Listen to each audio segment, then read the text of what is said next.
बिस्मिल्लाहिर्रहमानिर्रहीम, अस्सलाम वालेकुम नाजरीन। मैं हूं बाबर हयात और आप देख रहे हैं 24/7 उर्दू न्यूज़ पर बाबर हयात शो। नाजरीन, मैंने माइक की सेटिंग थोड़ी इम्प्रूव की है और जो मुझे नहीं पता था, ऑब्वियसली मैं पहली बार इसको यूज़ कर रहा था, तो मुझे बहुत सारी चीज़ें इसके हवाले से मेरे इल्म में नहीं थी, जो आपने नीचे कमेंट्स में भी लिखा कि ये लग बहुत अच्छा रहा है, बस इसकी सेटिंग्स ठीक नहीं है। तो डॉक्टर फैज़ साहब से मैंने रब्ता किया क्योंकि उन्होंने ये मुझे गिफ्ट किया है, तो मैंने उनसे कहा कि भाई अब इसकी सेटिंग्स में भी मुझे गाइड करें।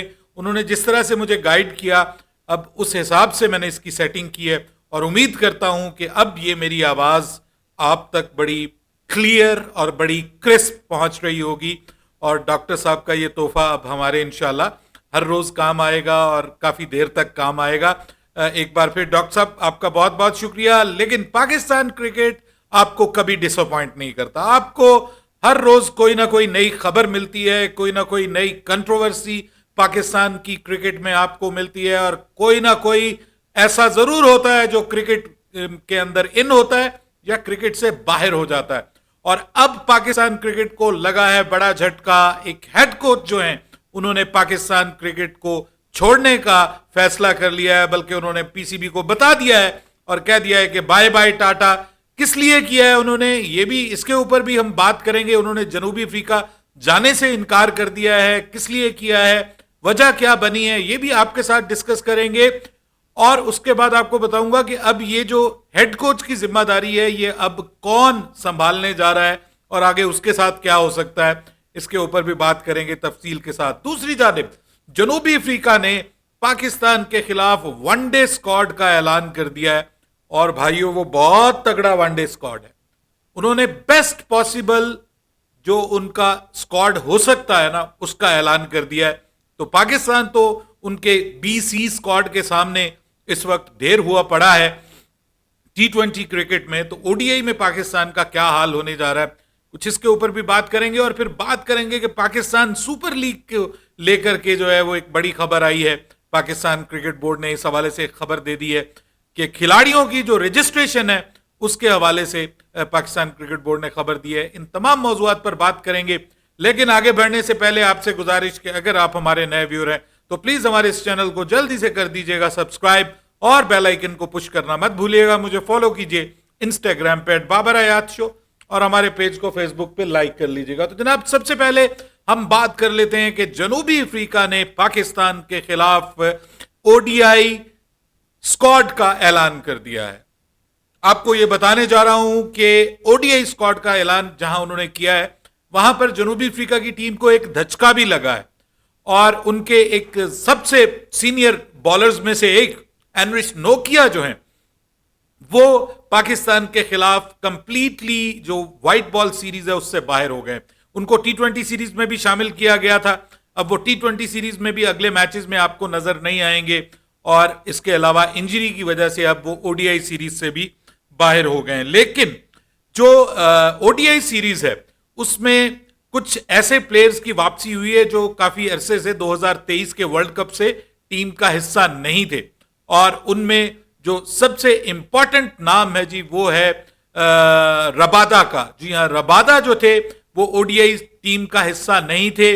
उनकी 2023 के वर्ल्ड कप के बाद वापसी हुई है। दुनिया के खतरनाक तरीन बॉलर्स में से एक, पाकिस्तान के लिए बड़ा इम्तिहान साबित होंगे। इसके अलावा जो हेनरी क्लासन हैं, वो भी ओडीआई में काफी अरसे के बाद 2023 के वर्ल्ड कप के बाद उनकी वापसी हुई है और उनको टीम का हिस्सा बनाया गया है। और सिर्फ एक प्लेयर ऐसे हैं जिनको जो है वो अनकैप्ड हैं, जो यंग हैं, जिनको शामिल किया गया है और उनका नाम है मफाका। जी हाँ, 151 किलोमीटर पर घंटा की रफ्तार से, पर आवर की रफ्तार से बॉल करने वाले ये नौजवान, 18 साल नौजवान, इन्होंने क्रिकेट की दुनिया में एक बड़ी धाक बिठाई है पाकिस्तान के खिलाफ। पहले T20 इंटरनेशनल मैच में उन्होंने पाकिस्तान के बल्लेबाजों को मुश्किल में डाले रखा और अब इनका नाम लिया जा रहा है कि ये दुनिया के नए आने वाले फास्ट बॉलर बनने जा रहे हैं। वेरी फास्ट, 151 पॉइंट समथिंग की रफ्तार से, 152 की रफ्तार कह लें, इससे उन्होंने बॉल करवाई है। तो जनाब, जो स्क्वाड अनाउंस हुआ है उसको अगर हम बात करें तो Temba Bavuma, the little little Temba Bavuma, छोटी पुड़िया बड़ा धमाका, टेस्ट सीरीज जीत कर आ रहे हैं जनूबी अफ्रीका के की तरफ से श्रीलंका के खिलाफ, और मैन ऑफ द सीरीज बने हैं। इनके ऊपर बड़ा एतराज भी होता है। हमारे हैरी भाई हैं, साउथ अफ्रीका में होते हैं, वो कहते हैं यार ये ऐसे ही कप्तान बना हुआ है, मार्करम को कप्तान बनना चाहिए था। लेकिन बहरहाल वो परफॉर्म कर रहे हैं जी। टेम्बा बवूमा टीम का हिस्सा होंगे। इसके अलावा बार्टमैन हैं, जोरजी हैं, टोनी दी जोरजी। इसके अलावा मार्को यानसन, जी हाँ, उनका वापसी हो रही है उनकी ओडीआई में। हेनरिश क्लासन आ रहे हैं और काशिफ महाराज, इनकी भी काफी अरसे के बाद 2023 के वर्ल्ड कप के बाद ओडीआई में वापसी हुई है। इसके अलावा मफाका हैं जी, और एडन मार्करम हैं, डेविड मिलर हैं, फिल्को वायो हैं, ओ पुराना फिल्को वायो सरफराज वाला, अबे वो वाला। उसके बाद जनाब कगीजो रबादा हैं, ट्रेस्टन स्टब्स हैं, वो ये बहुत डेंजरस बल्लेबाज है मिडिल ऑर्डर का। और उसके अलावा रिकल्टन है, रियान रिकल्टन, तब्रेज शम्सी को शामिल किया गया है, और रेसे फंडर डसन। क्या कमाल का डजन किस्म का स्क्वाड अनाउंस किया है, जिसके मुकाबले में क्या आप समझते हैं? मुझे ये कमेंट्स में बताइएगा, माफ कीजिएगा, मुझे ये कमेंट्स में बताइएगा कि क्या आप ये समझते हैं कि पाकिस्तान का जो स्क्वाड है वो इनकी बराबरी कर सकता है? ओडीआई का जो हमारा स्क्वाड है उसमें फखर जमान नहीं है, उसमें हमारे कई पुराने प्लेयर्स नहीं हैं जो पहले हमारी तरफ से ओडीआई खेलते थे।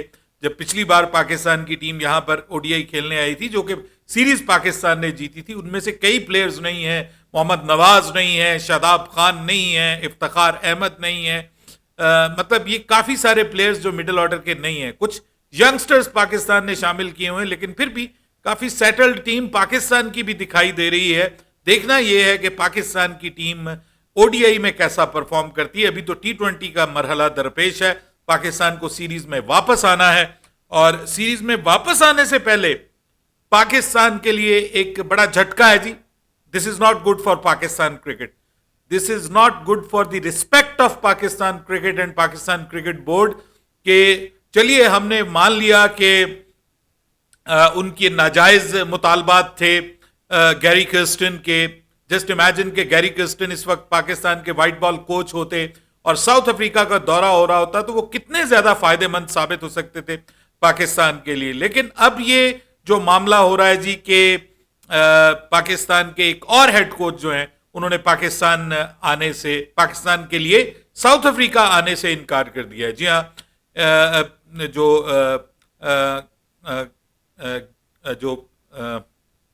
नाम मेरे जेसन ग्लेस्पी, माफ कीजिएगा, जेसन ग्लेस्पी जो है, उन्होंने, जो कि पाकिस्तान के टेस्ट क्रिकेट के हेड कोच हैं, रेड बॉल के हेड कोच हैं, उन्होंने पाकिस्तान की कोचिंग करने से इनकार कर दिया है।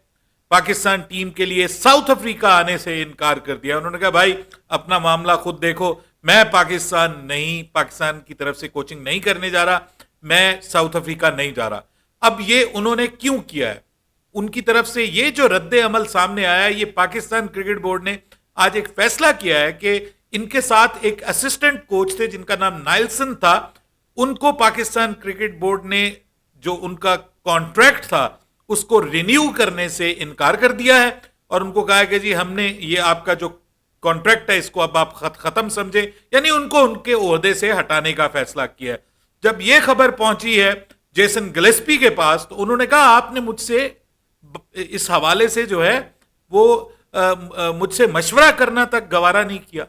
एटलीस्ट मुझसे मशवरा करना तक आपने गवारा नहीं किया और बंदे को फारिग कर दिया। तो इसका मतलब यह है कि there is no respect of anyone for Pakistan cricket board. तो मैं इस तरह के क्रिकेट बोर्ड में जो है वो काम नहीं कर सकता। अभी तक उन्होंने ऑफिशियली रिजाइन का ऐलान नहीं किया, लेकिन पाकिस्तान क्रिकेट बोर्ड को उन्होंने बता दिया है कि he is not available to travel to South Africa for test series between Pakistan and South Africa. तो अब ये उन्होंने बता दिया है जी, ये पाकिस्तान क्रिकेट के लिए अच्छी खबर नहीं है। ये मैं अब आपको बता रहा हूं, क्योंकि इससे ये होगा कि जब आपको दोबारा जरूरत पड़ेगी गैर मुल्की कोचिज की, क्योंकि कोई नया चेयरमैन आ जाता है तो वो फिर सोचना शुरू कर देता है कि नहीं जी हमें गैर मुल्की कोचिज चाहिए। तो वो जब आपको जरूरत पड़ेगी तो फिर कोई नहीं आएगा आपके पास। आपने दुनिया के दो बड़े कोचिज, खासतौर पे जो गैरी कर्स्टन है वो तो बहुत बड़ा कोच है, आपने उसको भी जलील किया। उसके बाद अब आप जेसन गिलेस्पी जो है उसको भी जलील कर रहे हैं। तो इसका मतलब यह है कि मजीद जलील होने के लिए अब बाहर से तो कोई नहीं आएगा, लेकिन क्या घर से आपको कोई ऐसा बंदा मिलने जा रहा है जिसको आप जलील कर सकते हैं? वो अभी तक जलील नहीं हुआ, इज्जत बची हुई है, उसका नाम है आकिब जावेद। तो आकिब जावेद को जो है वो पाकिस्तान का ऑल फॉर्मेट इस वक्त रेड बॉल कोच भी, वाइट बॉल कोच भी, T20 कोच भी, ओवरऑल ऑल फॉर्मेट कोच जो है उनको हेड कोच बना दिया गया है। खबरें यही आ रही हैं कि वो वहीं पे मौजूद हैं ऑब्वियसली, और उन्होंने वैसे भी जो रेड बॉल के मैचेस हैं उसमें भी उन्होंने वहां पे रहना था बतौर चीफ सेलेक्टर के। तो अब वो वहां पर चीफ सेलेक्टर भी हैं, अब वहां पर वो पाकिस्तान के व्हाइट बॉल हेड कोच भी हैं, रेड बॉल हेड कोच भी हैं। अपनी मर्जी से वो अपना असिस्टेंट भी लगाएंगे, और उसके बाद जब पाकिस्तान के साथ बुरा हाल होगा तो फिर मैं और आप हम सब मिलके चीखेंगे, चिल्लाएंगे। और अभी लोगों ने कहना शुरू कर दिया है कि आकिब जावेद जो हैं उन्होंने पाकिस्तान क्रिकेट का सत्यानाश करना शुरू कर दिया है। तो भाई आकिब जावेद एक इज्जतदार आदमी थे, पाकिस्तान क्रिकेट बोर्ड ने अब उनकी बेइज्जती करवाने का फैसला कर लिया है, और उनको मौका दिया जा रहा है कि मियां तुम्हारी जो बची खुची इज्जत है तुम उसका धड़न तख्ता करवा लो। तुम्हें बहुत शौक है अपनी इज्जत अफजाई करवाने का, तो जो पाकिस्तान क्रिकेट बोर्ड में आता है उसकी इज्जत अफजाई होती है। और इज्जत अफजाई इस तरह से कि देखिए कम से कम आपको डिस्कस तो करना चाहिए यार। आपने किसी को हेड कोच बनाया हुआ है, पहले ही मतलब हालात ऐसे हैं कि आपका जो दूसरा हेड कोच है वो छोड़ के जा चुका है, दुनिया में बदनाम हो रहे हैं आप। तो आप अपने दूसरे रेड बॉल हेड कोच से कम मशवरा कर लें, भले उसकी बात माने ना माने लेकिन मशवरा तो कर ले। लेकिन बहरहाल उससे मशवरा भी नहीं किया गया। 2 साल का कॉन्ट्रैक्ट था जी जेसन गिलेस्पी का, और इतना उसके साथ शरीफ आदमी है बेसिकली। पहले तो खबरें ये आ रही थी कि गैरी कर्स्टन के साथ ही ये भी पिया देश पधार जाएंगे, लेकिन मसला यह है कि वो बेचारा फिर भी कुछ ना कुछ आपका लिहाज किया उसने, लेकिन आपने कोई लिहाज नहीं किया और उससे डिस्कस भी नहीं किया, उससे मशवरा भी नहीं किया, उसको उसकी पसंद की टीम भी नहीं देने जा रहे। तो इसका मतलब यही है कि आपने उसको भी कह दिया कि मियाँ आप भी जाओ, आपकी भी हमें जरूरत नहीं है। तो ये 2 साल का कॉन्ट्रैक्ट था, 8वें महीने वो साहब जो है वो आपको दागे मुफारकत दे गए। अब हमारी क्रिकेट के साथ क्या होगा, सब कुछ अब हमारे जो आकिब भाई हैं उनके हाथ में है। वो क्या करते हैं, जो चाहे आपका हुस्ने करिश्मा साज करे, वो अब पाकिस्तान क्रिकेट के साथ क्या करते हैं ये उन्हीं के हाथ में है। और वो आपको एक को मिल गए हैं, पाकिस्तान क्रिकेट बोर्ड के चेयरमैन को। उनके बस का रोग नहीं है कि उसको वजीर आजम भी लगा दें पाकिस्तान का क्योंकि आकिब जावेद जो है ना, उन्होंने 2 टेस्ट मैचेस जितवा दिए, पाकिस्तान की टीम ऑस्ट्रेलिया को ऑस्ट्रेलिया में ओडीआई में शिकस्त दे दी। लेकिन सर आप ओडीआई में इतनी अच्छी टीमें अनाउंस कर रहे हैं, उधर से खबर ये आ रही है कि जो चैंपियंस ट्रॉफी है वो T20 फॉर्मेट में हो सकती है। तो ये अगर T20 फॉर्मेट में चैंपियंस ट्रॉफी हो गई तो सर हमारे तो आउट ऑफ सिलेबस आ जाएगा हमारे लिए सवाल, क्योंकि हम तो 2026 को लेकर के तैयारी कर रहे हैं T20 क्रिकेट की, और बड़े तजर्बात कर रहे हैं, और पता चले कि जनाब अभी आपको जो है वो तैयारी करने का भी मौका नहीं मिल रहा, और आप जो है वो 2026 का वर्ल्ड कप भी T20 है आपका, 2025 की चैंपियंस ट्रॉफी भी T20 है। ये इंडियन मीडिया दावा कर रहा है, और अगर T20 फॉर्मेट में चैंपियंस ट्रॉफी हो गई तो फिर हमारे साथ क्या होगा। हमारी टीम तो भाई T20 में तो बहुत इस वक्त डामाडोल है। बहरहाल देखते हैं दूसरे मैच में कल जो होना है उसमें क्या होगा। अगली वीडियो में हम पाकिस्तान की प्लेइंग 11 के हवाले से भी आपको बताएंगे, कुछ बड़ी तगड़ी तब्दीलियां होने जा रही हैं। बाबर की ओपनिंग के हवाले से भी फैसला हो रहा है, वैसे तो मोहम्मद रिजवान के हवाले से भी फैसला होना चाहिए था, इस पर बात करेंगे नेक्स्ट वीडियो में। लेकिन पाकिस्तान सुपर लीग के हवाले से खबर यह आ रही है कि पाकिस्तान सुपर लीग की जो रजिस्ट्रेशन है उसका आगाज कर दिया गया है। प्लेयर्स जो हैं वो अब आप रजिस्टर करवा सकते हैं अपने आप को पाकिस्तान सुपर लीग के लिए, और 17 दिसंबर को पाकिस्तान क्रिकेट बोर्ड जो है वो ऐलान करेगा जो कैटेगरीज की जो रिन्यूअल होती है, यानी नए सिरे से जो कैटेगरीज चेंज होती हैं प्लेयर्स की, उनकी परफॉर्मेंस के हिसाब से, उनकी रिक्वायरमेंट के हिसाब से कि प्लैटिनम में कौन होगा, गोल्ड में कौन होगा, मार्की प्लेयर की भी सुना है कि एक नई कैटेगरी अनाउंस की जा रही है और 10-10 करोड़ रुपए तक आप जो है वो एक प्लेयर को खरीद सकते हैं पाकिस्तान के। तो पीएसएल इस बार कुछ बड़ा करने जा रहा है। पीएसएल का ऑफिस अलग से बनने जा रहा है जी, सेक्रेटेरिएट अलग से बनने जा रहा है, उसको पीसीबी से अलग किया जा रहा है, ऐसी खबरें भी आ रही हैं। इस हवाले से इंशाल्लाह आपको अपडेट करते रहेंगे, लेकिन फिलहाल पाकिस्तान क्रिकेट में सब कुछ अच्छा नहीं चल रहा। हमारे स्टूडियो में ये जो मेरे सामने लगा हुआ है, क्या ये अच्छा चल रहा है? ये जरूर बताइएगा। बाबर हयात को इजाजत दीजिएगा। अल्लाह हाफिज।